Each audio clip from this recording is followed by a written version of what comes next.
Welcome to Nasdaq Trade Talks. I'm Jill Malandrino, global markets reporter at Nasdaq. The economy is impacting crypto, and we're also going to discuss how to Jodie Gunzberg, managing director with CoinDesk Indices. It is great to see you as always. Welcome back to the market site.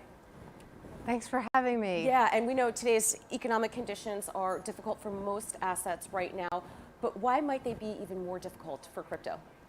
For crypto, the rising rates have a pronounced effect, really because of two main reasons. One is the reduced credit and money available for investment, and then the other is because crypto is priced directly in dollars. So as the dollar strengthens, directly, crypto has an inverse relationship, it falls. And right now, with the aggressive rate hikes, it's particularly bad for crypto because of also what's happening around the rest of the world. In Japan, they don't seem to be fighting inflation by rising rates, and in Europe, they're facing a possible recession. The economy is weak, and they're facing high inflation from Russia's attack on Ukraine, which spiked the energy prices. So right now, we've got a rising rates that are going aggressively and pushing the dollar up even more, driving demand for the dollar higher. And as long as that's happening, the pressure on crypto is going to be a headwind. Is the impact equal across all digital assets? It's really not. Even though the rising rates, the high inflation, the strengthening dollar is bad for most of crypto, it puts downward pressure, it's not the same for all. For example, Ethereum, which is the largest digital asset in the smart contract platform sector, is down about 22% from last week when the inflation number came out.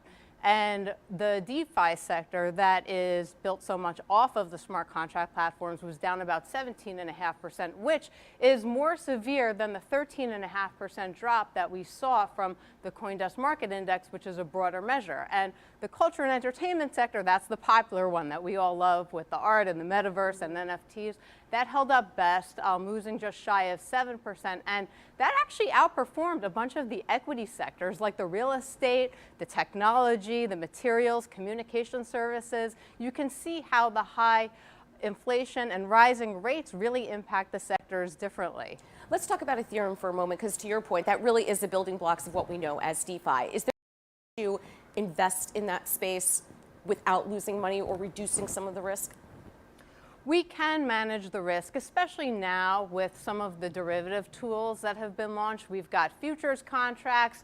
We recently saw new options contracts come to the market, and these are incredibly important for buying insurance for a set period of time through an event like the merge or a Fed meeting to manage some of that risk. Or you can use them for longer term strategies that can match your risk tolerance according to your goals. So just like the derivatives development in the 80s for the S&P 500 was essential to grow the investments in the stock market, we're finding the same in crypto now. What other strategies work in this environment? Beyond the option strategies, we're seeing a lot of demand for managed volatility strategies that are meant to target a certain volatility and long-short momentum strategies. There's evidence that momentum works in crypto because of the community benefits or demise, and you can see those trends show up quickly in the technical. So we're seeing lots of long-short demand, and now also that we see the sectors are measurable, we see much wider dispersion and volatility in those crypto sectors that create a much stronger opportunity set for alpha. All right, Jodie, appreciate the insight as always. Thanks for joining us on Trade Talks. I'm Jill Malandrino, global markets reporter at Nasdaq.